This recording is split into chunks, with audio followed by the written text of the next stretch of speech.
Oscar Isaac out here doing his thing, yo. Damn, bro. This boy out here giving me character acting at its finest. Here, it's your main man Joey Sparks. That's two E's. Know why? You heard me. That's two E's. Know why? Welcome back to the Old Head Reviews channel. And in this video, we're going to discuss things you missed and explain episode 5 of Moon Knight. Let's go. Episode 5 of Moon Knight, probably my favorite thus far. Let's just discuss some of the dope things that happen or some of the things you may have missed in episode 5. We pick up where we left off in episode number 4 with the gents meeting up with Tao-Wet. Tao-Wet is the god of fertility.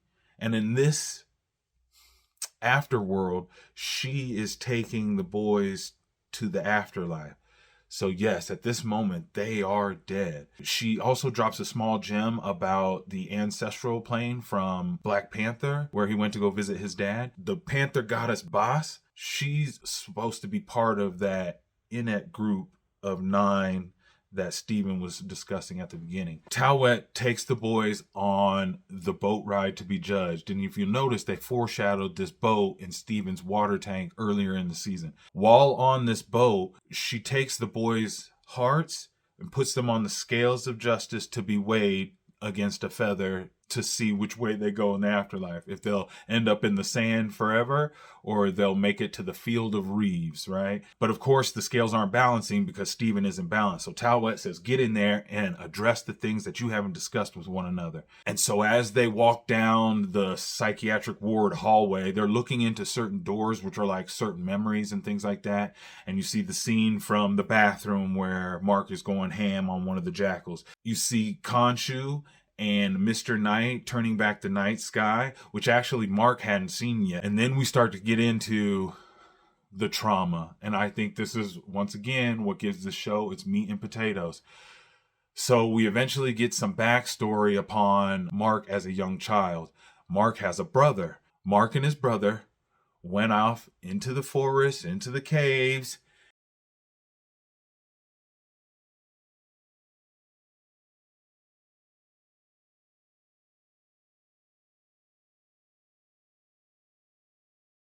If you're enjoying the content so far, please hit that like button for me. Make me go up in them algorithms. All right, let's get back to the content.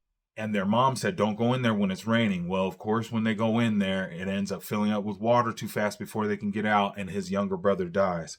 Steven doesn't know about this yet, and Mark is trying to keep him from seeing it. But obviously this is what they need to move on so they can be balanced or at least get a true weight on their hearts. This crushed Mark's mom. Mark's mom started to break down and go through her own trauma and started to blame Mark a lot. And so Mark was dealing with that. Well, she also got abusive. And this is where we find out that Steven is actually made up. He is the fake personality made up by Mark so they didn't have to bear this abuse that they were when they were a child. I think that was super, super, super dope, well written, and it just drew on heartstrings. No kid should have to go through that. And, you just feel for Mark. You feel for Steven, realizing that he's the fake one. But Steven actually sits there and comforts Mark. I mean, I'm almost getting choked up talking about it now. It is so, so emotional watching them go through that and us getting to learn that. And magnifique, man. I mean, compliments to the chef on that one. That one was fire.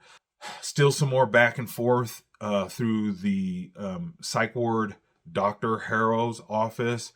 But we did get a chance to see the other personality. Jake made his appearance in this one. Yeah, right here where he shows up with a little tape on his nose. Yeah, notice his accent in this. And trust me, go back and listen. He sounds like a cabbie, talking like this. Oh, Doc, I'm all better. Yeah. And then he was going to stab somebody with that pointy little desktop pyramid. Kind of like the violence that happened back when neither Steven nor Mark knew what happened. The violent guy. And then when he comes back into that office, you notice there's no tape there, right? It just showing you that they're just hopping all around with these different personalities, right? Oh, and also, could that bandage be from when what looked to be Steven or Mark punched themselves, but maybe it could have been Jake? Man, I can't wait to see what happens with that. So when we find out this news that Steven is the fake one, the boat starts to get overrun by all of the people that Mark assassinated, right? And Steven goes to help him, and in the struggle goes overboard, which is actually kind of what needed to happen once he realized that he was the fake person, so they could judge one soul solely. Soul solely? I did it. Once he goes over, he freezes into them sands, and it is some of the most sad shit ever. You're just so happy for the boys, but you're sad. You're like proud of Steven beyond proud can be. Mark's even astonished that Steven would do that for him. And then we end with Mark in the field of Reeves. And that's where the episode ends. But before the ending, at one point in time, Steven asked Tawet, can you get word to Layla to free Khonshu? Because what I think is going to happen is they're going to have Tawet put them back in the dead body, and then Khonshu possess them with the fist of Khonshu, the Moon Knight body healing ability, and that's how we're going to get him back to life. That's my bet. Tune in next week and we'll see. I mean, wasn't this episode amazing? I mean, oh, Mark is so good. I mean, Mark, Steven, and Jake, all of them. Oscar Isaac is phenomenal. He is murdering this role. This role is not big superhero. And you know, last week I was talking about maybe they'll get back to some action in the suit. Nah, I don't want it. This is so much better. It paid off tenfold compared to any action scene in this Moon Knight outfit, at least for me personally. And that's because I love character acting. If you can sell it, if you can make me believe, if you could commit to the moment as an actor, and you got me in it. And I this episode, easily my favorite of the season for obvious reasons. But I appreciate y'all sticking around with me with us jumping all over and not really going scene to scene. But this series is just so amazing, and it's so confusing that I would just do us a disservice. But I just wanted to discuss with you about some of those dope things we saw, some of the awesome emotion that was displayed by this amazing actor, Oscar Isaac. What did you guys think? Did you think it was corny? Did you not believe him? I would be hard pressed to believe that that's what happened. But if that's what it was, tell me down in the comments so I know that you are just a curmudgeon,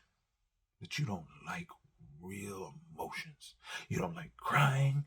You don't like sappy movies, rom-coms, none of that shit. Well, there's a sliver of me that does, and it enjoys being displayed in this amazing series about a man with dissociative identity disorder. Next week, we're probably going to do some reactions and stuff like that, so you don't want to miss. Please consider hitting the subscribe button so you can be here next week when we discuss the finale of Moon Knight. All right, enough talking to y'all. Appreciate y'all stopping by the channel. This is Joey Sparks for Old Head Reviews. Make sure you subscribe here for next week and check out 5 things you should know about Moon Knight. All right, I'll holla.